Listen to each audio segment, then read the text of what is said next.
Hello my beautiful soul family, soul journey to spiritual path में मैं प्रियांजलि आप सभी का स्वागत करती हूँ। दोस्तों, बहुत समय के बाद में मैं इस चैनल पर फिर से एक वीडियो डालने जा रही हूँ और मैं जानती हूँ कि आप लोग काफ़ी समय से वेट कर रहे हैं। तो ये जो वीडियो है ये हम लोग जो कर्मा से रिलेटेड सीरीज़ बना रहे हैं, उसी सीरीज़ में मुझे आप लोगों के जितने क्वेश्चंस अभी तक मिले हैं तो वो क्वेश्चंस के आंसर देने के लिए मैं ये वीडियो बना रही हूँ, क्योंकि वो किसी पर्टिकुलर एक व्यक्ति का क्वेश्चन नहीं है। आप लोगों के जो क्वेश्चन होते हैं मैक्सिमम माइंड में वैसे ही क्वेश्चंस रहते हैं। तो मैं आप लोगों के क्वेश्चन के थ्रू बहुत सारे लोगों का जो दिमाग में चीज़ें चलती हैं रिगार्डिंग कर्मा, वो क्लियर करने की कोशिश इस वीडियो में करूँगी। आप में से ही एक मेरी सोल सिस्टर हैं, उन्होंने मुझसे एक क्वेश्चन पूछा था कि 30 की एज तक हम अपने बैड कर्मास जो है, मैंने आप लोगों को बताया था पास्ट वीडियो में कि जो हमारे कर्मास, क्योंकि हर 30 इयर्स में सैटर्न रिटर्न हमारी लाइफ में होता है, यानी कि जिस वक्त हम पैदा होते हैं और शनि का प्लेसमेंट हमारी कुंडली में जिस घर में होता है, वो हर 27 के बाद यानी 28, 29, 30 की एज में वो वापस उसी हाउस में आता है। तो देखा जाए तो हमारे पास्ट लाइफ के कर्मास हम अपने सेकंड रिटर्न यानी कि 27 से 30 साल की उम्र में हमें काफ़ी स्ट्रगलिंग, हर किसी की लाइफ में वो स्ट्रगलिंग पीरियड होता है जब वह व्यक्ति 27 की एज का होता है, 27 से 30 की एज में। अब उन्होंने मुझसे ये चीज़ पूछी कि ठीक है, हम लोग अगर पास्ट में 30 इयर्स तक पास्ट के कर्मास को सफ़र करते हैं, तो अब जो 30 इयर्स के बाद हम जो कर्म करते हैं तो वो नेक्स्ट 30 इयर्स के लिए होते हैं। तो नहीं, ऐसा नहीं है। मैंने आप लोगों को पास्ट की वीडियो में ये बताया है कि हाँ, अगर आप ज़्यादा कर्मा अपने खराब करोगे तो वो आपके नेक्स्ट जो अगला जन्म है उसके लिए आप कर सकते हो। लेकिन मैंने आपको जो अपनी पिछली वीडियो में बताया था वो मैंने यही बताया है कि अभी तक आपने, ये चाहे 30 इयर्स के आप हो या ना हो, अभी तक हमने अगर हम प्रॉब्लम सफ़र कर रहे हैं या हम किसी परेशानी में हैं, तो एक चीज़ का आप लोग ध्यान रखिए कि पास्ट में जो भी चीज़ें हम सफ़र कर रहे हैं अभी तक, एटलीस्ट 30 इयर्स तक, वो हमारे पास्ट लाइफ के ही कर्मास होते हैं। अब उसमें कुछ लोग हम लोग क्या देखते हैं कि कई बार होता है ना कि फ्रेंड सर्कल में भी आप लोग देखोगे या आप अपने रिलेटिव्स में भी देखोगे कि हमारी फैमिली, मतलब आप नॉर्मल, बहुत सारे लोग हैं जो बोलते हैं कि ये तो सोने की चम्मच लेके पैदा हुआ है मुंह में, क्योंकि इसने तो कभी स्ट्रगल देखा नहीं है, इसकी तो पूरी लाइफ बहुत अच्छी है। क्या आपने उनकी पूरी लाइफ देखी है? अभी नहीं ना। देखिए, उसने अपने पास्ट लाइफ में कुछ अच्छे कर्म किए होंगे तो अभी उसको वो चीज़ नहीं सफ़र करना पड़ रही है। मैंने आपसे ये चीज़ कही है कि सैटर्न सिर्फ आपको अपने बुरे कर्मों की सज़ा नहीं देते हैं। अगर आपके अच्छे कर्म हैं तो वो उसका आपको बेनिफिट भी मिलेगा। तो हो सकता है जिनको आप ये देखते हैं ना कि ये बंदा कितना, इसको कितना अच्छा है, कितना लकी है, इसने कुछ स्ट्रगल नहीं किया, इसको सब चीज़ें मिल गई, तो वो तो उसके पिछले जन्मों के कर्मों के कारण उसको बेनिफिट्स मिल रहे हैं। लेकिन अगर अभी भी मान लीजिए कि अगर अभी 30 की एज तक वो ये चीज़ों का गलत फ़ायदा उठा रहा है, अगर वो किसी को हर्ट करते हुए अपनी लाइफ जी रहा है, तो वो अपने आगे आने वाले समय, अब इसमें मैं अगला जन्म नहीं बोल रही हूँ आप लोगों को, आगे आने वाले समय यानी ये जब वो बड़ा हो गया, 30+ हो गया, शादी हो गई, बच्चे हो गई, तो एक चीज़ आप हमेशा ध्यान रखिएगा, हर माता पिता अगर कुछ सफ़र कर रहे हैं तो वो उनके ही कारण, क्योंकि बोला जाता है कि भगवान आपको तकलीफ देने के लिए आपके बच्चों को ही चुनते हैं, क्योंकि आपके बच्चे जो होते हैं ना, वही आपके सबसे ज़्यादा क्लोज होते हैं, सबसे ज़्यादा प्यार माता पिता अपने बच्चों से करते हैं और आप उनकी तकलीफ को नहीं देख सकते। और इसी तरीके से आपको भगवान ये चीज़ सफ़र करवाते हैं, क्योंकि एक अपने बच्चे को कोई भी माता पिता सफरिंग में नहीं देख सकते। अगर वो देखते हैं तो वो आपके कार्मिक रिलेशनशिप हो सकते हैं कि पास्ट लाइफ में आपने उनके साथ कुछ ऐसा किया होगा। तो वो मैं कार्मिक रिलेशनशिप पे अगली वीडियो बनाऊंगी आप लोगों के लिए। लेकिन इस वीडियो में मैं आपको यही बता रही हूँ कि अभी आपको क्या लग रहा होगा कि चलो ये बंदे ने तो सब चीज़ें अच्छी, सब अब उसकी लाइफ में सब अच्छा है, लेकिन आप रुक जाइए। फर्स्ट सैटर्न रिटर्न निकलने के बाद जब मैरिज होती है, बच्चे होते हैं, तो अब उन्होंने तो कभी स्ट्रगल देखा नहीं है, तो वो वैसी सिचुएशन को ना तो हैंडल कर सकते हैं, ना उनको मैनेज करने का कोई आइडिया होता है। तो बाद में जब उनकी लाइफ में कुछ ऐसा स्ट्रगलिंग पीरियड आता है, क्योंकि अगर उन्होंने कुछ अपने इस 30+ की एज तक आते आते किसी को हर्ट किया, बहुत किया ही होता है। अगर आपको सब चीजें अच्छी मिली तो आप हर इंसान को दुखी करने की कोशिश करते हैं। और अगर वही बचपन से वही इंसान जिसकी लाइफ में सब चीज़ें अच्छी चल रही है, लेकिन फिर भी वो डिवाइन से कनेक्ट है कहीं ना कहीं और किसी को हर्ट नहीं करता, तो उसकी तो ये लाइफ भी उसने एक हेवन बना ली है, उसके साथ कभी बुरा नहीं होगा। लेकिन ऐसा बहुत रेयर होता है, क्योंकि इंसान को जब हर चीज़ की फैसिलिटी मिलती है तो वो उसका गलत इस्तेमाल करता ही है। और जब वो 30 ईयर्स तक अगर उन्होंने कोई दूसरा तीसरा कोई भी पर्सन है, आपको लग रहा है कि उसने तो कुछ सफ़र ही नहीं किया है 30 ईयर्स तक, तो उस 30 ईयर्स में अगर उसने सफ़र नहीं किया है वो तो ठीक है, वो तो अपने अच्छे कर्मों को जो उसका फल था वो भोग रहा है। लेकिन उस 30 ईयर्स में फल भोगते भोगते उसने अगर किसी को हर्ट किया है, किसी को तकलीफ दी है कहीं ना कहीं, तो उसने अपने इस 30 के बाद वाली जो एज है उसने अपने कर्मास जोड़ लिए। अब शादी हो जाने दीजिए, बच्चे हो जाने दीजिए, उसको कहीं ना कहीं से टेंशन प्रेशर फील होने लगेगा, क्योंकि आपका कर्मा आपका पीछा कभी नहीं छोड़ता। आपको भगवान माफ कर देंगे, आपको आपके जिनका आपने दिल दुखाया, जिसको आपने तकलीफ दी, वो भी आपको माफ कर देंगे। लेकिन शनि देव का जो कर्म चक्र चलता है ना, जिस तरीके से वो दंड देते हैं लोगों को, उससे आप कभी पीछा नहीं छुड़ा सकते, क्योंकि कर्म मरते दम तक और मरने के बाद भी आपकी आत्मा का पीछा नहीं छोड़ता। हमारा दूसरा तीसरा चौथा जन्म तब तक होता रहेगा जब तक हम अपने कर्मों को पूरे तरीके से सफर ना कर लें या फिर अच्छे कर्मों को भोग ना लें। तो जैसा कि आप में से मैंने बताया कि आपका सवाल था कि 30 इयर्स के बाद हम जो कर्म करते हैं तो क्या अगले जन्म के लिए? नहीं, अगला जन्म तो बहुत आगे की बात है। अगर हाँ ये लगता है कि 30 के बाद कुछ ऐसा कुछ चीजें हो जाती हैं तो बात अलग है कि नेक्स्ट लाइफ की बात करें, लेकिन हमारी उम्र तो काफ़ी लंबी है। तो 30 साल के बाद जो भी चीज़ें आपकी लाइफ में, अगर आपको लगता है कि अब हमारी लाइफ में सब चीज़ें ठीक होना शुरू हुई हैं, ठीक है, अगर आपको ऐसा लगता है कि 30 साल तक बहुत सफ़र कर लिया है, बचपन से बहुत से बच्चे स्ट्रगल करते हैं क्योंकि पेरेंट्स उनके ध्यान नहीं दे पाते, या फैमिली में कोई सिबलिंग्स वगैरह होते हैं जो उनसे जेलस करते हैं, मुझे लगता तो नहीं है लेकिन बहुत से सिबलिंग्स उससे होते भी होंगे, और कुछ रिलेटिव्स होते हैं जो एक दूसरे को नीचा दिखाने की कोशिश करते हैं। तो ये जो चीज़ें होती हैं, ये आप लोगों ने अगर 30 इयर्स तक सफ़र की है तो आपको क्या लगेगा, उस पर्टिकुलर टाइम पर आपको ये फील होगा कि हमने बहुत स्ट्रगल किया है। बहुत रेयर लोग हैं जिनने अपनी लाइफ में 30 की एज तक कोई स्ट्रगल नहीं किया है। मैं आपको फिर बोल रही हूँ, मुश्किल से 5% लोग इस दुनिया में ऐसे हैं जिन्होंने स्ट्रगल नहीं किया है अपनी 30 की एज तक। हमने देखा है बहुत सारे लोग हैं जिन्होंने अपनी यंग एज से, इवन स्कूल लाइफ से ही स्ट्रगल स्टार्ट कर दिया था, फैमिली को सपोर्ट किया, और बहुत लोगों की लाइफ में बहुत सारी चीज़ें होती हैं। हमें तो ग्रेटिट्यूड शो करना चाहिए कि हमारी लाइफ में इतना बुरा हमने नहीं देखा जितना बहुत लोग सफ़र कर चुके होते हैं। तो 30 की एज तक अगर आपने ये सब सफ़र किया है तो ये आपका पास्ट लाइफ का कहीं ना कहीं कुछ कर्मा था जो आपने सफ़र कर लिया है। लेकिन उस सफरिंग में आपने अच्छे कर्म तो किए ही हैं, क्योंकि जब हम परेशान होते हैं तो हम डिवाइन से कनेक्ट होते हैं, ठीक है। तो हम जब डिवाइन से कंटिन्यूसली कनेक्ट रहते हैं और उन पे भरोसा रखते हैं कि आज नहीं तो कल हमारे साथ अच्छा ज़रूर होगा, और वो चीज़ होती है। अगर आपने भगवान को पकड़ के रखा है तो वो आपका ये भरोसा नहीं तोड़ने देंगे, है ना। तो यही बात है कि आपका वो समय जब खत्म होता है तब आपकी लाइफ में फिर आपका अच्छा समय शुरू होता है। तो हमेशा ये याद रखिएगा कि 30 की एज के बाद जब आपकी लाइफ में सब चीज़ें अच्छी शुरू होती हैं तब अपने आप को राजा समझने की गलती मत कीजिएगा, क्योंकि ये समय है, ये कभी भी बदल सकता है।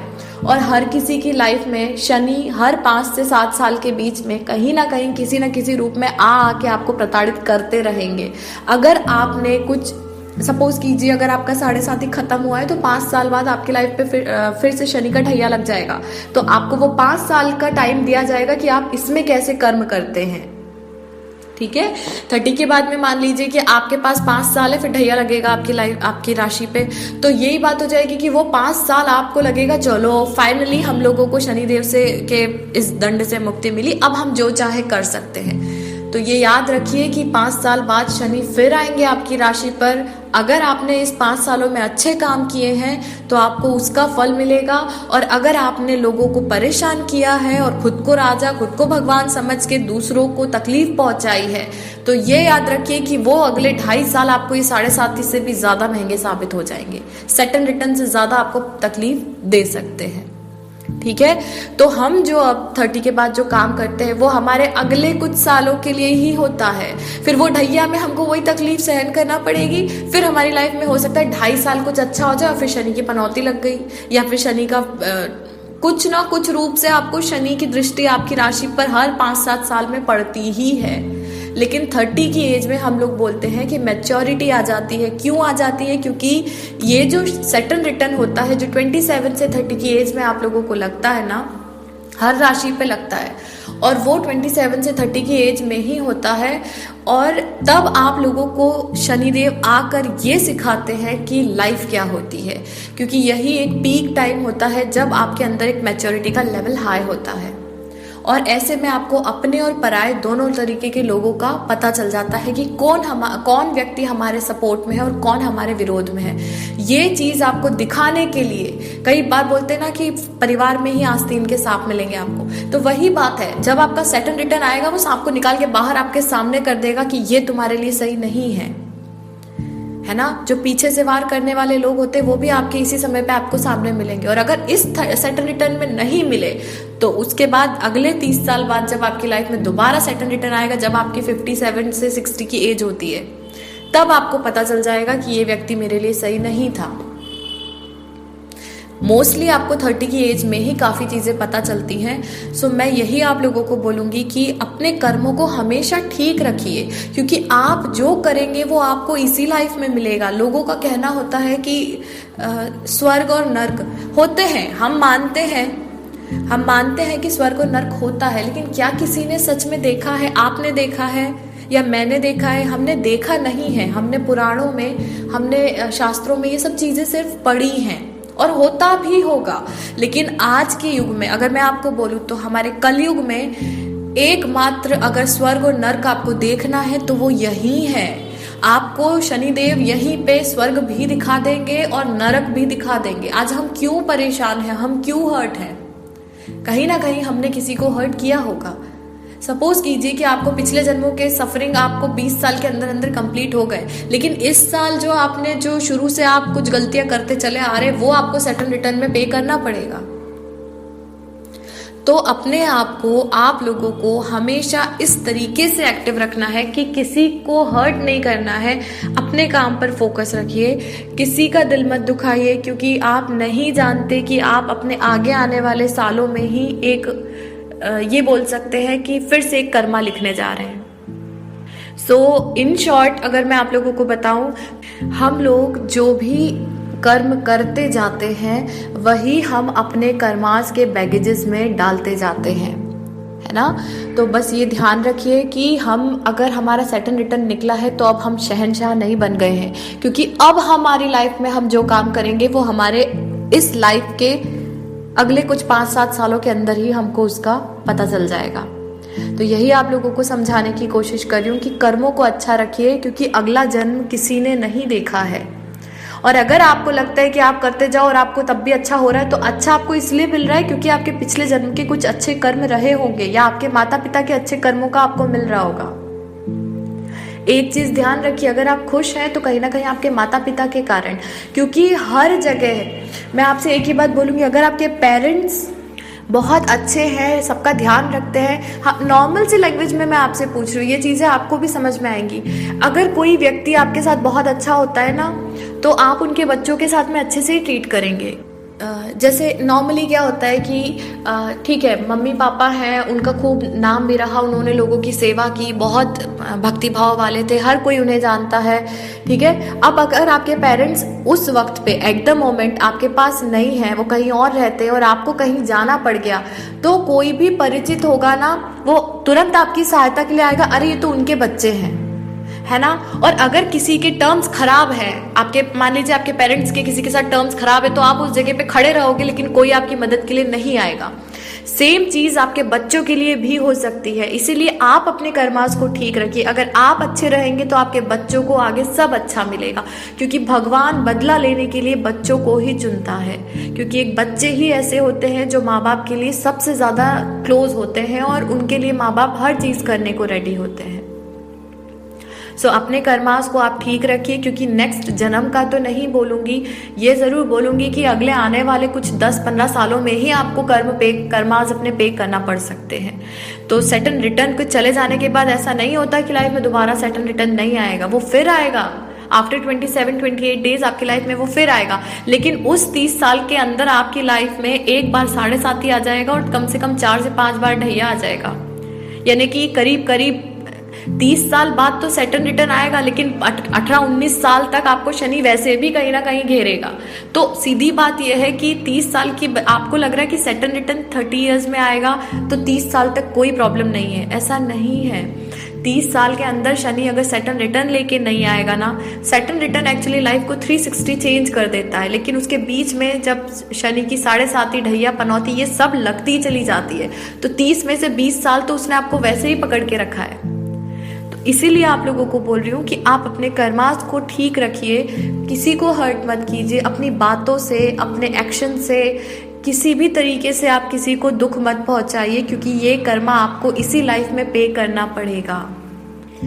सो नेक्स्ट एक क्वेश्चन मुझसे आप में से किसी एक ने पूछा है कि अगर किसी व्यक्ति की लाइफ में कुछ बुरा चल रहा है और आपने किसी का कुछ बुरा नहीं किया, लेकिन फिर भी वो आपको उसका जिम्मेदार समझता है कि तुम्हारे कारण ही बुरा हो रहा है, तो ये उसका प्रॉब्लम है। मैं आप लोगों को यही बोलूँगी, अगर आपने उनका बुरा नहीं किया या आपने दिल से उन लोगों का बुरा नहीं चाहा है, हम जब किसी व्यक्ति के बारे में, अब मैं आपको सभी लोगों को समझा रही हूँ इसलिए मैं पर्टिकुलर किसी का नाम नहीं ले रही हूँ, मैं आपसे ये बोलूँगी कि अगर किसी व्यक्ति की लाइफ में कुछ भी चीज़ें हो रही है ना, तो वो उसको अभी समझ में नहीं आ रहा है, वो हर चीज का ब्लेम, एक्चुअल में देखा जाए तो वो आपको हर्ट कर रहा है, तो वो अब उसके साथ जो बुरा हो रहा है वो कहीं ना कहीं आप रीजन नहीं हो, लेकिन आपको वो दुख पहुंचा रहा है, इसलिए उसको उसके कर्मा पे करना पड़ रहे हैं। आप उन चीजों को इग्नोर कर दीजिए, क्योंकि अगर हमने, वही बात होती है, अगर हम पकड़ के बैठते हैं तो फिर भगवान के पास हमने उस एप्लीकेशन को पहुंचाया ही नहीं है। आप जिस दिन उसको रिलीज कर दोगे ना कि ठीक है अब तुमको जो सोचना है, क्योंकि हमने तो तुम्हें हर्ट नहीं किया,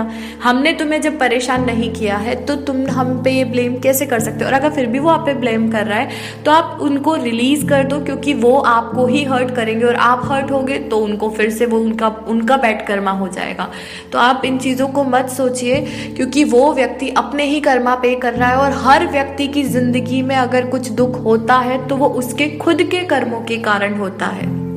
कभी भी किसी व्यक्ति को आप ऐसे ब्लेम नहीं कर सकते कि तुम्हारे कारण मेरी लाइफ में तकलीफें आई हैं।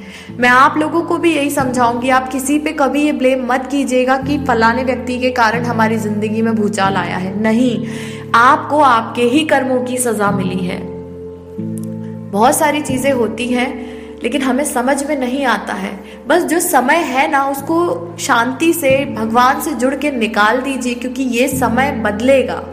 समय एक जैसा नहीं रहता, कुछ समय सफरिंग के होते हैं, वो हमें शांति से निकालना चाहिए।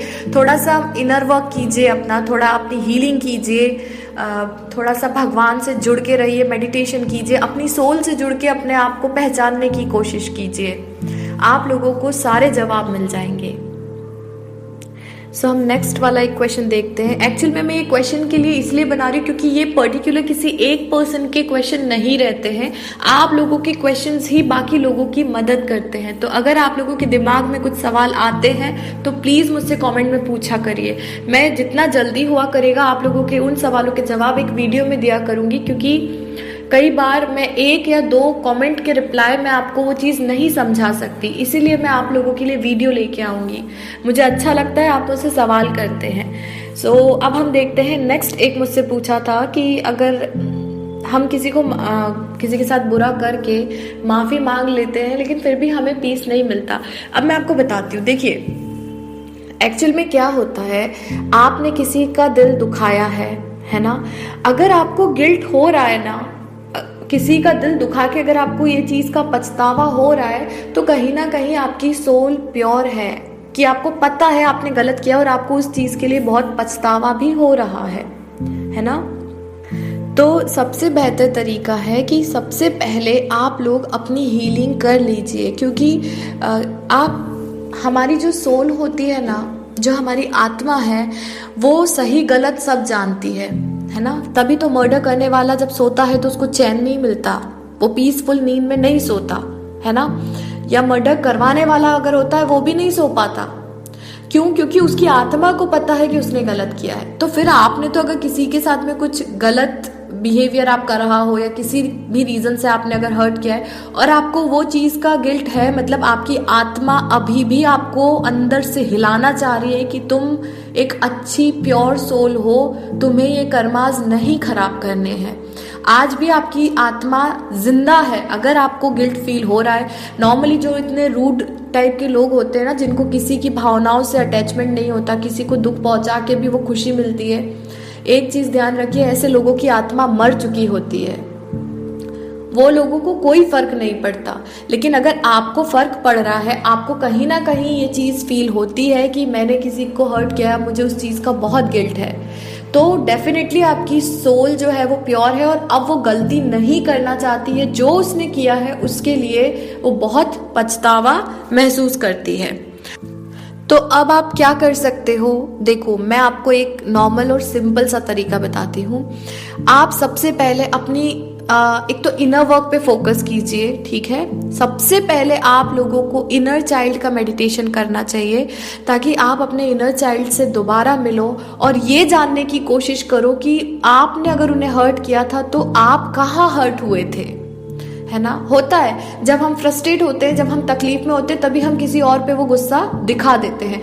तो अगर आपने वो चीज की है तो उसके पीछे रीजन जानने के लिए आपको आपके इनर चाइल्ड से मिलना पड़ेगा। तो आप अपना इनर चाइल्ड का मेडिटेशन कीजिए, इनर वर्क कीजिए पहले तो, ठीक है। जानने के बाद आप उस मेन जो हमारी प्रॉब्लम होती है ना, उसकी तह तक जाना बहुत जरूरी होता है। तो जब आप वो प्रॉब्लम को समझ लेंगे तब आप उसका सोल्यूशन, आपको पता है हर प्रॉब्लम का सोल्यूशन जो होता है वो पहले मिलता है, प्रॉब्लम बाद में आती है ना। चाबी पहले बनती है, फिर चाबी के हिसाब से ही ताले का डिजाइन होता है। तो वही मैं आप लोगों को इनडायरेक्टली बोलना चाह रही हूँ कि अगर आप प्रॉब्लम की स्टार्टिंग पे पहुंचेंगे तो आपको सोल्यूशन वही मिलेगा कि किस जगह पे जो चीजें बिगड़ी थी वहीं से वो चीजों को आप सुधार सकते हो। अगर आपने उस व्यक्ति से माफी मांग ली है और वो माफ भी कर चुके, इसका मतलब है कि वो तो बहुत ही प्योर और डिवाइन सोल है, जो आपको इतनी, मतलब अगर वो व्यक्ति आपको माफ कर चुका है तो उससे ज्यादा प्योर सोल इस दुनिया में हो ही नहीं सकती। तो आपको जिंदगी भर ये चीज के लिए उसको हमेशा खुशियां देनी चाहिए। उसको कभी ये चीज आप सोच लीजिए कि ये आपके साथ अगर ऐसी सोल है तो जीवन भर आपको उसका ऋणी बन के रहना चाहिए। मैं ऐसा नहीं बोल रही कि एहसान के तले दबना है आपको, नहीं, लेकिन वो सोल आपको दोबारा नहीं मिल पाएगी। अगर वो सोल आपको माफ कर चुकी है, इसका मतलब है, क्योंकि यहाँ लोग बहुत स्वार्थी हैं, इस दुनिया में कोई भी अपने मतलब के बिना आपसे बात नहीं करेगा। आप उसको तकलीफ दे रहे हो, लेकिन उसने अगर आपको माफ कर दिया है तो कहीं ना कहीं वो एक डिवाइन सोल है और ऐसी सोल का मिलना बहुत मुश्किल है। तो अगर आप चाहते हो कि आपके बीच के टर्म्स ठीक हो जाएं, तो आप उस व्यक्ति से एक वादा जरूर कीजिएगा कि जीवन में कभी भी आप उसको दोबारा हर्ट नहीं करेंगे और जीवन भर आप उसका साथ देंगे। किसी भी रीजन से आप उसको किसी के कहने में भी आके कुछ भी हो, आप कभी भी उस व्यक्ति को दोबारा हर्ट नहीं करोगे, क्योंकि कोई आपको एक बार माफ कर सकता है, 2 बार कर सकता है। अगर आप बार बार गलतियां करोगे तो फिर वो व्यक्ति इतना, उसका जो हार्ट है ना, वो हार्ट चक्रा जो वो उसको पूरी तरीके से क्लोज कर लेगा आपके लिए। तो जो फीलिंग और जो इमोशंस वो आपके लिए रखता है वो तो खत्म हो ही जाएंगे और वो माफ करके ना आपको अपनी लाइफ से भी अलग कर देगा। तो सिर्फ यही है कि भगवान के सामने आप 10 मिनट बैठ के उस इंसान के नाम को लेकर माफी मांगिए। जब तक वो वो उन्होंने आपको 3D में माफ कर दिया, लेकिन अब आपको आपकी सोल, क्योंकि आपकी आत्मा उन चीज से गिल्ट फील कर रही है, तो आपकी आत्मा को सिर्फ परमात्मा ही माफ कर सकता है। तो आप डेली बैठ के भगवान के सामने जो गलती आपसे हुई है, आप तब तक माफी मांगे जब तक आपकी आत्मा को संतुष्टि नहीं मिल जाती और आपका गिल्ट खत्म नहीं हो जाता। ठीक है। सो ये है कि अगर मैं इसीलिए आप लोगों को समझाती हूँ, किसी को हर्ट मत किया कीजिए। हमें नहीं पता कि हमें ये चीज़ फिर सफ़र करना पड़ती है। ठीक है, तो ध्यान रखिए, अगर किसी को भी आपने हर्ट कर दिया है गलती से, तो उससे माफ़ी मांग लीजिए, और अगर वो माफ़ कर देता है तो ये ध्यान रखिए, एक तरीके से वो एक डिवाइन सोल है और उसकी केयर करना, उसकी सोल की केयर करना आपकी जिम्मेदारी है। ठीक है। अब एक और मुझसे आप में से किसी ने एक क्वेश्चन किया था कि अगर आपके पार्टनर आपको मैनिपुलेट करते हैं या उनकी फैमिली आप लोगों के अगेंस्ट जाकर आपकी इंसल्ट करती है या आपको मतलब इस हद तक परेशान कर देती है कि माइंड और बॉडी से तो ठीक है, लेकिन आप अंदर से आपकी आत्मा दुखी हो जाती है। होता है ना, जब इंसान बहुत दुखी होता है तो वो उस वक्त इतना ज़्यादा, मतलब जिसको हम बोलते हैं ना सदमा लग जाता है किसी को, शॉक जिसको बोलते हैं, वो इसलिए होता है क्योंकि आत्मा उस वक्त वो चीज़ों को बर्दाश्त नहीं कर पाती है। तो एक बात मैं आपसे बोलूंगी कि अगर आपके साथ ऐसा कुछ हुआ है कि आपको किसी ने बहुत ज़्यादा हर्ट किया है और उस लेवल तक किया है कि अब आपके अंदर कोई भी मतलब ऐसी कोई एनर्जी नहीं रही है कि आप आगे कुछ कर पाओ। होता है ना, जब हाथ पैर भी ऐसे हो जाते हैं कि अब मन ही नहीं है कुछ करने का, है ना। अगर आपके पार्टनर या उनकी फैमिली किसी भी हद तक आपको नीचा गिराने की कोशिश करती है, आपकी आत्मा को, आपके आत्मसम्मान को अगर कहीं भी किसी भी लेवल पे अगर ख़त्म करने की कोशिश करते हैं, तो आप कुछ मत कीजिए, आप उन लोगों को माफ़ कर दीजिए बस। मैं जानती हूँ ये बहुत मुश्किल काम है, मुझे पता है कि जब ये चीज़ होती है और आप किसी पे भी अब आगे कहीं किसी और पे भरोसा भी नहीं कर पाते इन चीज़ों को लेके, लेकिन मैं तब भी आपसे बोलूँगी कि कोशिश कीजिए कि आप ऐसे लोगों को माफ़ कर दीजिए, क्योंकि ये लोग आपकी लाइफ में कुछ कार्मिक लेसन देने आए थे, आपके पास्ट लाइफ के कर्मास को कम करने के लिए आए थे। उन्होंने अपने कर्मास, आपके साथ जो कॉन्ट्रैक्ट था वो पूरा किया है। आपके जो कर्मास आपको पे तो करना थे, मान लीजिए अगर ये व्यक्ति नहीं होता तो कोई और होता, क्योंकि आपको वो सफर करना था। आपके बर्थ चार्ट में वो चीज़, आपके राहु केतु और सैटर्न का प्लेसमेंट कुछ ऐसा होगा कि आपको वो चीज़ सफ़र करना थी। अब आपको वो करना थी, तो अगर ये नहीं करते तो कोई और आपको मैनिपुलेट करता। पहली बात तो ये है, इसीलिए मैं आपको बोल रही हूँ कि आप लोग उनको माफ़ कर दीजिए कि वो तो आपको सफ़र करना ही था। तो ये व्यक्ति जो थे, उनकी फैमिली जो थी, वो आपके लिए कार्मिक का रोल प्ले करके चले गए। अब अगर मैं बात करूँ दूसरी बात की, तो एक्चुअल में जब तक आप उनको माफ़ नहीं करेंगे तब तक आप हर्ट होते रहेंगे, क्योंकि आपके साथ बुरा हुआ है ना। तो आप जब जब वो याद करोगे आपको तब तकलीफ होगी, और अगर आपको ये तकलीफ हो रही है इसका मतलब है कि आप बार बार, आप डेली अपनी सोल के साथ, अपने इनर चाइल्ड के साथ में जस्टिस नहीं कर रहे हो, आप डेली उसको परेशान कर रहे हो, आप बार बार वही चीज़ें सोच सोच के अपनी सोल को भी हर्ट कर रहे हो और अपने इनर चाइल्ड को भी मार रहे हो। तो मैं यही बोलूँगी, उनको पीस देने के लिए आप से उनको माफ़ कर दीजिए। और माफ़ करने के लिए सबसे बेस्ट ऑप्शन आप लोगों के लिए है कि आप इनर चाइल्ड का मेडिटेशन कीजिए। और इनर चाइल्ड का मेडिटेशन जैसे जैसे आप करते रहेंगे, 7 से 8 दिन के अंदर आप अपने आप उनको माफ़ कर देंगे और आपको इतना अच्छा लगेगा। आपको शुरू में बहुत रोना आ सकता है क्योंकि आप पेन में हैं, आप एक पेन से गुजरे हैं, लेकिन फिर भी माफ़ कर दीजिए। और इसकी तीसरी और सबसे इम्पॉर्टेंट जो रीज़न है उनको माफ़ करने का, वो यही है, जिस दिन आपने उन्हें माफ़ कर दिया उस दिन ही भगवान की लाठी उन पे चलेगी, क्योंकि ये तो कर्मा है। मैंने आपसे बोला कि कर्म ऐसे होते हैं ना, अगर आप सोचो कि नहीं वो मेरा पार्टनर है, उसके साथ कुछ बुरा नहीं होना चाहिए, भले उन्होंने आपके साथ में कुछ भी गलत किया हो, तो ये आपके सोचने से नहीं होगा, क्योंकि ये उनकी लाइफ है, उनकी सोल है, उन्होंने आपके साथ गलत किया है। तो आप कितनी भी कोशिश कर लो, उनको सफ़र तो करना ही पड़ेगा। इसीलिए आप लोगों को बोलती हूँ कि अगर कोई चीज़ ऐसा लग रहा है ना, आप लोगों को अगर ये चीज़ लग रही है कि अगर किसी ने आपको बहुत हर्ट किया है, आपके सेल्फ रिस्पेक्ट की धज्जियां उड़ाई हैं, आपको रॉक बॉटम तक लेके चले गए हैं, तो भी आप ऐसे लोगों को माफ कर दीजिए, क्योंकि आप माफ करके आगे बढ़ोगे ना, और वो तो वहीं रह जाएंगे, आप आगे बढ़ जाओगे, आपकी सोल का असेंशन हो जाएगा। लेकिन ऐसे लोगों को फिर रॉक बॉटम तक ले जाने का काम भगवान का है। क्योंकि एक बात आप लोग हमेशा याद रखिएगा, जिस दिन हम अपने हाथ से ये चीजें छोड़ते हैं ना इंसान को, उस दिन भगवान पकड़ते हैं। और जब भगवान की लाठी चलती है तो वो इतनी जोर से पड़ती है कि इंसान को बाहर तो कुछ चोट नहीं दिखेगी, लेकिन उस इंसान की आत्मा जरूर कांप जाएगी। तो इसीलिए मैं बोलती हूँ, आप मत, आपकी आत्मा को उन्होंने तकलीफ दी है, उनकी आत्मा को हिलाने के लिए भगवान बैठे हैं, आप मत कीजिए। और ऐसा नहीं कि आप उनके लिए बुरा चाहेंगे, ये तो उनके खुद के कर्म है जो उनको भोगना पड़ेंगे। इसलिए पेशेंस के साथ में आप अपनी इनर वर्किंग कीजिए, आप अपनी सेल्फ ग्रोथ पे ध्यान दीजिए, अपनी हीलिंग कीजिए। और हो सके तो इनिशियली आप सबसे पहले अपने इनर चाइल्ड का मेडिटेशन स्टार्ट कीजिए।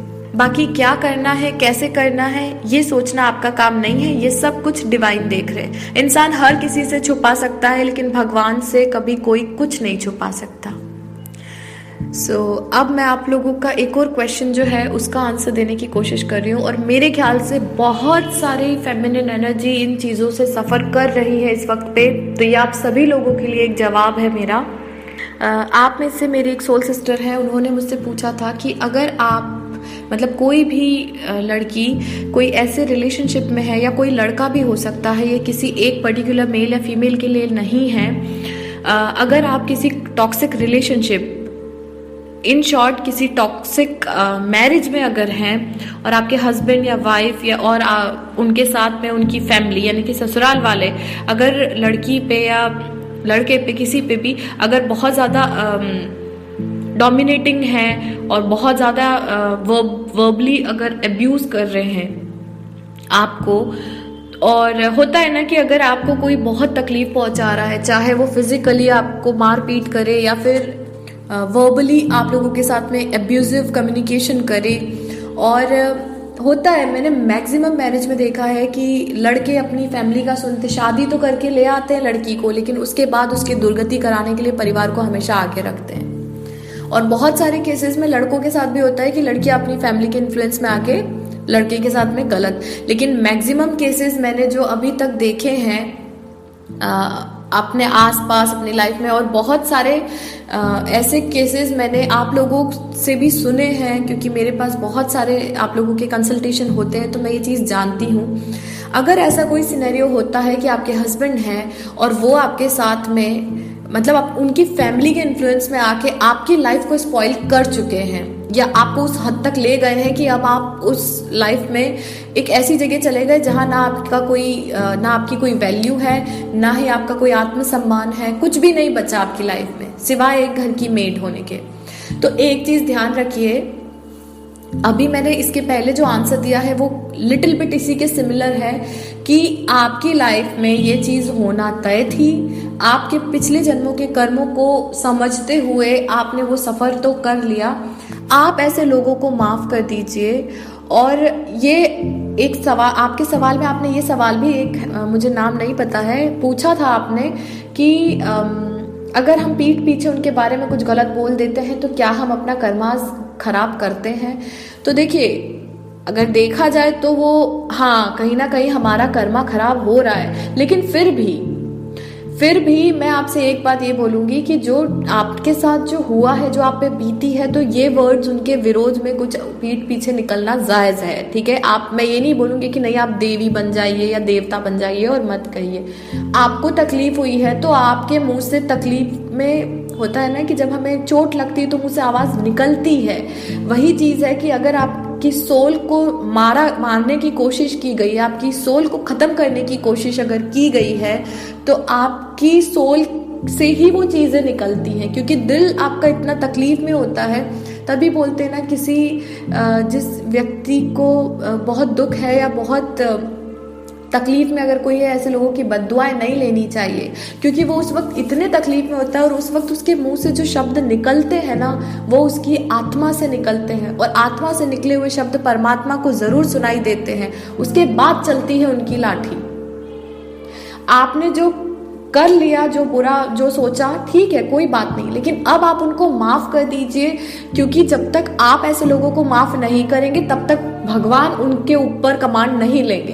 तो आप लोग उनको माफ कर दीजिए, ताकि अब पूरा पावर भगवान के हाथ में आ जाएगा। फिर उनकी लाइफ में देखना क्या होगा। आप माफ कर दीजिए और आप ऐसे जगह पे स्टक मत रहिए। आपको लगता है कि आपकी जिंदगी यहाँ रहते रहते नरक बन गई है, तो कोशिश कीजिए चीजों को संभालने की। अपने हक के लिए आपको बोलना पड़ेगा। जितना ज्यादा आप सहन करेंगे उतना ही ज्यादा आपको प्रताड़ित किया जाएगा। आप लोगों ने गीता में सुना तो होगा कि भगवान कृष्ण ने एक चीज ये भी कही थी, एक बात कही थी कि पाप करने वाले से ज्यादा बड़ा पापी पाप सहने वाला होता है। तो आप लोगों की लाइफ में जो चीजें हो रही थी ना, उसके गुनहगार आप खुद ही थे, क्योंकि आपने सहन किया। आप अगर सहन नहीं करते, पहले ही दिन अगर आप गलत बात का विरोध करते, तो बात इतनी आगे नहीं आती। 4 बातें आपको सुनने को मिलती शुरू में, लेकिन फिर भी आप अपने हक के लिए बोलते। मैं ये नहीं बोल रही आप उनसे बदतमीजी करो, लड़ाई करो, नहीं, आप अपनी बात रखो, बस अपनी बात रखना है आपको। क्योंकि आप अगर ये चीज कर रहे हो, आज ही वो अगर लाइन पे रहेंगे ना, तो वो उनका कर्मा नहीं खराब करेंगे। अब उन्होंने आपको इतना तकलीफ पहुंचा दी कि उनका कर्मा उन्होंने इतना खराब कर लिया है कि उन्हें खुद नहीं पता कि आगे आने वाले सालों में उनके साथ क्या होने वाला है। ठीक है। अब एक और क्वेश्चन मुझसे आप में से किसी ने पूछा था कि अगर कोई व्यक्ति आपसे कुछ उधार लेता है, पैसा वगैरह, ठीक है, और उसके बाद में वो वापस ही नहीं करता आपको, है ना, और ये भी दूसरा काम ये भी हो सकता है कि ये आपसे कोई व्यक्ति कुछ काम करवा रहा है और आपको बोल रहा है कि तुम काम कर दो, फिर मैं तुम्हें पैसा देता हूँ, लेकिन वो आपने जो काम किया है उसका पैसा भी अगर उसने आपको नहीं दिया, तो एक चीज आप ध्यान रखिए, ऐसे में क्या करना चाहिए। ऐसे में कुछ मत करिए। अगर वो आपका पैसा है तो वो आपको जरूर मिलेगा, और अगर वो व्यक्ति नहीं दे रहा है तो उसको अगली लाइफ में आना पड़ेगा, या उसके बच्चों के थ्रू या किसी भी रीजन से आप ऐसी जगह आ जाएंगे कि आपको आपका पैसा मिल जाएगा। दूसरी बात, अगर तब भी आपको लगता है कि मुझे मेरा पैसा नहीं मिल रहा है, या मैंने इतना काम किया मुझे उसका अमाउंट नहीं मिल पा रहा है, तो मैं आपसे एक ही बात बोलूंगी कि ये याद रख लीजिए कि हो सकता है कि पास्ट लाइफ में आपने इसी व्यक्ति का पैसा लिया होगा, और इस लाइफ में उसने इस तरीके से आपसे उसका पैसा ले लिया। तो ये मत सोचिए कि मेरा पैसा ले लिया या मुझसे इतना काम करवा लिया। आप सिर्फ ये सोचिए कि ठीक है, ये इसी का पैसा था, नहीं देना मत दे भैया, तुम्हारा कुछ पास्ट लाइफ का होगा, मैंने आके तुम्हारा चुकता कर दिया है हिसाब, अच्छा है ना, आपने दे दिया तो अब आपको वापस वो चीज फिर से इस लाइफ में आके ये चीज नहीं करनी पड़ेगी। हम लोग बोलते हैं अगर आपने किसी का 1 रुपया भी उधारी का रख लिया है ना, तो आपको अगले जन्म में वापस आना पड़ेगा और उस व्यक्ति को 1 रुपया लौटाना पड़ेगा किसी भी रीजन से। इसीलिए ना किसी से उधार लीजिए और ना किसी इंसान को गुमराह करने की कोशिश कीजिए। और कोई व्यक्ति अगर आपसे पैसा लेके आपको नहीं दे रहा है, आप कोशिश जरूर कीजिए कि वो आपको दे, लेकिन अगर वो भाग गया है, नहीं दे रहा, गायब हो गया है, तो फिर ये सोच के उसको माफ कर दीजिए कि ठीक है, उसी का पैसा था, वो लेने आया था, ले गया। इस चक्कर में अगर आप ये सोचेंगे कि हमारा पैसा कैसे भी आ जाए, आप केस कर देंगे किसी के ऊपर, आपको 4 चाहिए होंगे, 8 आपके केस में लग जाएंगे, तो और नुकसान हो जाएगा। तो बेहतर है कि जो चीजें ठीक है, उसका पैसा था वो ले गया, और अगर वो आपकी किस्मत में आप ही का पैसा है, आपकी देखिए मेहनत की कमाई तो कभी भी जाती नहीं है, तो वो कहीं ना कहीं से किसी ना किसी रूप में घूम फिर के वो व्यक्ति आपके पैसे चुकाने जरूर आएगा, है ना। अब मैं आप लोगों को एक है मेरी सोल सिस्टर, उनका क्वेश्चन है कि ठीक है, कर्मा जो भी चीज़ें होती हैं, लेकिन फिर हम अकेले क्यों हो जाते हैं, मतलब लोनलीनेस क्यों होता है। तो मैं आप लोगों को उसका जवाब ये दूंगी कि एक्चुअल में ये जो लोनलीनेस होता है ना, ये हमारी मेंटलिटी होती है, क्योंकि इंसान का सबसे अच्छा दोस्त हम खुद हैं। आपको पता है, आप अपने इनर चाइल्ड से जिस दिन मिल लेंगे ना, आपको ये पता चल जाएगा कि आप अकेले हैं ही नहीं। ये हमारा माइंड है। आप दूसरी जगह प्यार ढूंढोगे, आप दूसरी जगह दोस्ती ढूंढोगे तो आपको कैसे मिल सकती है। कोई भी एक्सपेक्टेशन हमें किसी से नहीं रखना चाहिए, पहली बात। क्यों? क्योंकि उसके पीछे एक इम्पॉर्टेंट रीज़न ये होता है, आप लोगों को जब भी कभी ऐसा लगता है ना कि हम अकेले हैं, है ना, तो आप अकेले नहीं हैं, क्योंकि आपकी सोल आपके साथ है, आपका इनर चाइल्ड आपके साथ है। और एक चीज़ ध्यान रखिए कि आपकी सोल फैमिली जो है, आपके सोलमेट्स जो है, आपके पेरेंट्स, आपके सिबलिंग्स, आपके बेस्ट फ्रेंड्स, वो कभी भी आपको अकेला नहीं छोड़ते। प्रॉब्लम ये है कि हम प्यार की तलाश में खुद को अकेला महसूस करते हैं। तो जो प्यार आप दूसरों से एक्सपेक्ट करते हैं, वो प्यार आप खुद से एक्सपेक्ट कीजिए। जब तक आप अपने इनर चाइल्ड को प्यार नहीं करोगे, तब तक कोई आपको प्यार नहीं देगा। सो मैं इसीलिए मेरे चैनल पे आप लोगों को मैंने मोस्टली मेडिटेशन सारे अपलोड कर चुकी हूँ मैं, जो इम्पोर्टेंट है। और आप यही बोलूँगी आप लोगों से कि आप इनर चाइल्ड का मेडिटेशन ज़रूर कीजिए, क्योंकि इनर चाइल्ड का मेडिटेशन करने के बाद ही आपको कभी ज़रूरत ही नहीं पड़ेगी किसी की। आपको ऐसा लगेगा कि आप अकेले हैं ही नहीं। लोनलीनेस सिर्फ हमारे एक माइंड में हमने फिक्स कर लिया है कि हम अकेले हैं। जब तक आप ये चीज़ सोचते रहेंगे, आप इसी चीज़ को मैनिफेस्ट करते रहेंगे, तो आप ना चाह के भी अकेले ही रह जाएंगे। इसीलिए लोनलीनेस वर्ड को अपनी डिक्शनरी से आप डिलीट कर दीजिए और खुद से प्यार करना शुरू कर दीजिए। ठीक है। सो अब नेक्स्ट क्वेश्चन जो था वो ये था कि हम पास्ट लाइफ को कैसे देख सकते हैं। तो अगर आप सच में आपकी पास्ट लाइफ के बारे में जानना चाहते हैं, तो आप लोगों को अपनी कुंडली का एनालिसिस करवाना चाहिए, क्योंकि हम लोग एक हमारा जो एस्ट्रोलॉजी एकमात्र ऐसा परफेक्ट आप लोगों का प्रिडिक्शन बताता है जिसमें आपका पास्ट, प्रेजेंट और फ्यूचर हर चीज़ आपके सामने दिख जाती है। फिर भी मैं आपसे बोलती हूँ कि अगर आप ये भी जानना चाहते हैं, अगर आप एस्ट्रोलॉजी को साइड में करना चाहते हैं और नहीं चाहते कि आप अपनी कुंडली का एनालिसिस कराएं, तो ये चीज़ आपको खुद से पता चल सकती है अगर आप अपना इनर वर्क करेंगे। आप अपना इनर वर्क कीजिए, अपनी हीलिंग कीजिए, और हीलिंग करते करते आप लोग अपने आप एक समय पे ऐसे लेवल पे आ जाएंगे कि आपको खुद से ड्रीम्स के थ्रू या इंट्यूशंस के थ्रू आपके पास लाइफ की बहुत सारी चीज़ें दिखने और समझने में आ जाएंगी। आप समझ जाएंगे कि आप यहाँ क्यों आए हैं, आपका पर्पस क्या था, आपके सोल का पर्पस क्या था। अगर आप लोग हीलिंग लेना चाहते हैं, मैं आप सभी लोगों से कह रही हूँ, अगर आप लोग हीलिंग लेना चाहते हैं तो अभी 5 जनवरी तक ऑफर है। संडे के दिन ग्रुप का हीलिंग सेशन होगा, और आप लोग चाहते हैं अगर ग्रुप हीलिंग लेना चाहते हैं तो, क्योंकि अभी ग्रुप हीलिंग के चार्जेस कम है, तो आप लोग ग्रुप हीलिंग ले सकते हैं और हीलिंग लीजिए। एक्चुअल में मैं ये नहीं बोलूँगी आप मुझसे लीजिए, अगर आप खुद से हीलिंग कर सकते हैं तो आप बिल्कुल कीजिए, बट हीलिंग कीजिए, क्योंकि अगर आपको ये जानना है, आपको बहुत डीप में जानना है, तो आपको एस्ट्रोलॉजी ही एक है जो हेल्प कर सकती है कि पास्ट लाइफ में आपके साथ क्या चीज़ें हुई होंगी या जो भी चीज़ें हैं, या पास्ट लाइफ से कौन से कर्मास आप अपने साथ बाय बर्थ लेके आए हैं, ये भी आपको आपकी कुंडली से ही पता चल सकता है। ठीक है। अब एक नेक्स्ट क्वेश्चन मुझसे जिन्होंने कहा है, वो वाकई बहुत अच्छा क्वेश्चन है और बहुत सारे लोगों के दिमाग में वो क्वेश्चन होगा। तो मेरे सोल ब्रदर है, उन्होंने मुझसे ये चीज़ पूछी है कि मैंने आप लोगों को जो बताया था कि हम जो करते हैं हमें उसी का फल मिलता है ना, या हम जो देंगे वही हमें मिलेगा। तो फिर मैं जो आप लोगों को ये बोलती हूँ कि अगर कोई आपको डोमिनेट कर रहा है तो आपको उसको रोकना है। तो अगर हम रेजिस्ट कर रहे हैं तो क्या हम अपने कर्मास में कुछ गड़बड़ कर रहे हैं। सो आपका जो क्वेश्चन आपने मुझसे पूछा था कि जैसे मैं आप लोगों को बोलती हूँ कि आप जो करोगे वही आपको मिलेगा, तो जो हमें मिल रहा है वो हमारे कर्मों के कारण। तो देखिए, मैं आपसे सिर्फ ये चीज़ बोलना चाह रही हूँ कि आप लोगों को, अगर आप कि कोई आपको डोमिनेट कर रहा है और आप वो चीज़ों को सहन कर रहे हैं, तो एक चीज़ ध्यान रखिए, ये मैंने अभी 2-3 क्वेश्चन के पहले, शायद एक क्वेश्चन के पहले ही ये बोला है कि भगवान श्री कृष्ण ने भी ये कहा है कि पाप करने से बड़ा पापी पाप सहने वाला होता है।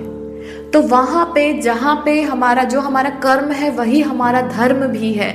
तो अगर हम सहन कर रहे हैं तो आप खुद के तो चलो आपने जो, मैं आपसे क्या बोल रही हूँ, हम सफर कर रहे हैं, आप सफर कर रहे हैं तभी तो अब आपको बोलना पड़ रहा है ना।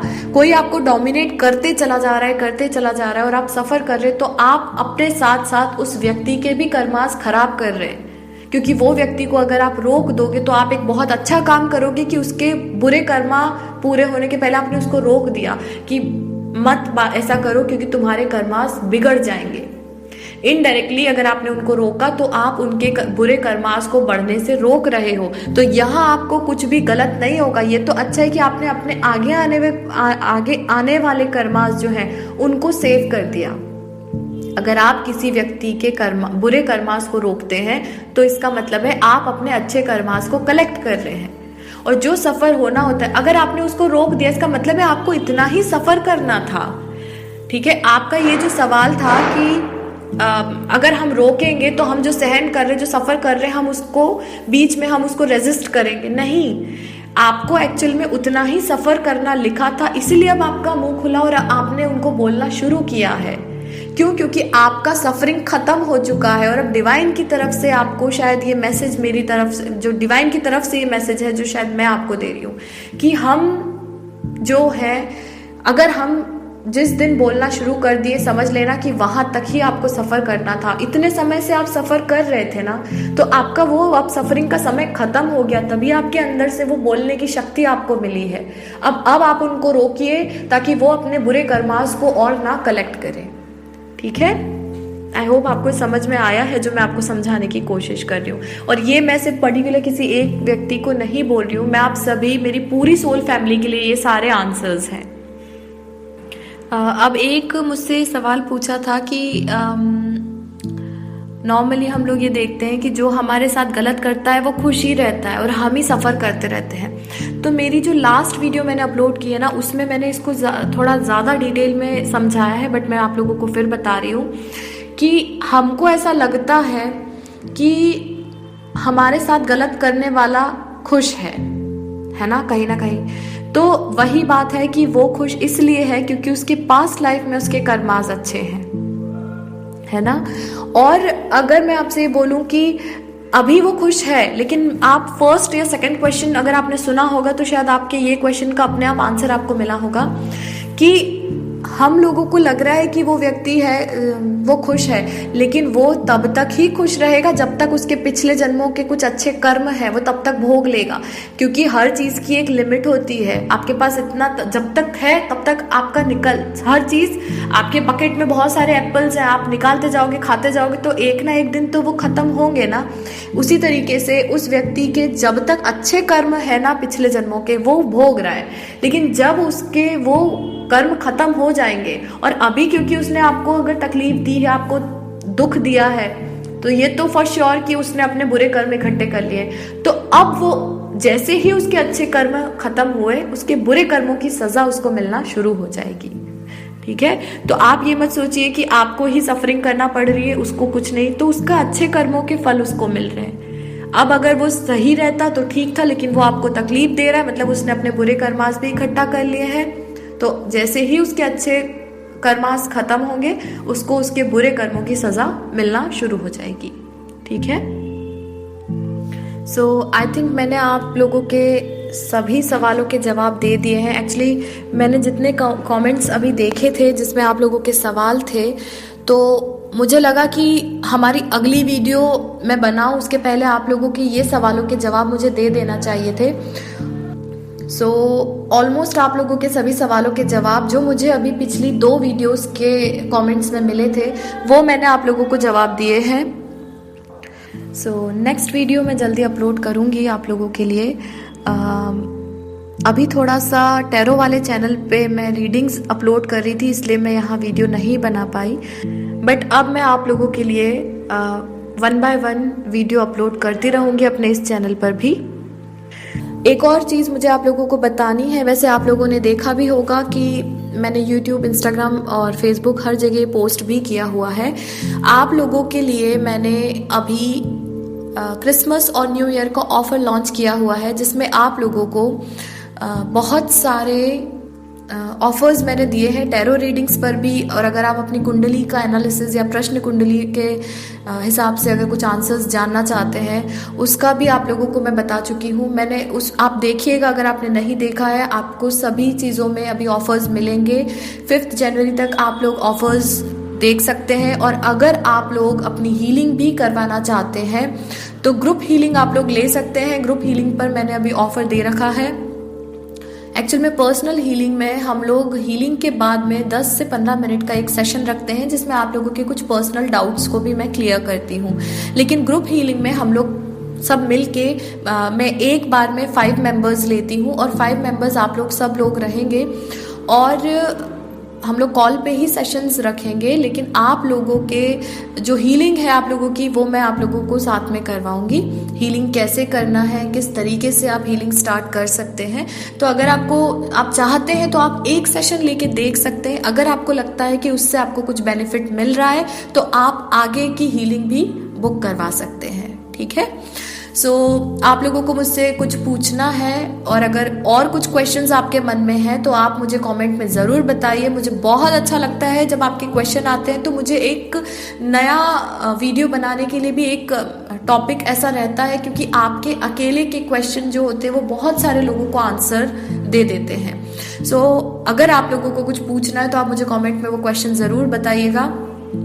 और अगर मुझसे कुछ बात करनी है, कुछ रिलेशनशिप को लेकर कुछ एडवाइस लेने हैं, कंसल्टेशन लेना है, काउंसलिंग लेनी है, या फिर हीलिंग करनी है, आप लोगों को अपनी इनर वर्क करना है, तो आप लोग मुझसे कभी भी कांटेक्ट कर सकते हैं। कांटेक्ट की सारी डिटेल्स आपको डिस्क्रिप्शन बॉक्स में मिल जाएगी। और मिलती हूँ आपसे अपनी नेक्स्ट वीडियो में। बने रहिए और अपना प्यार इसी तरह मुझे देते रहिए। बहुत जल्द मैं नेक्स्ट वीडियो के साथ मिलती हूँ आपसे। तब तक के लिए thank you so much. Stay tuned.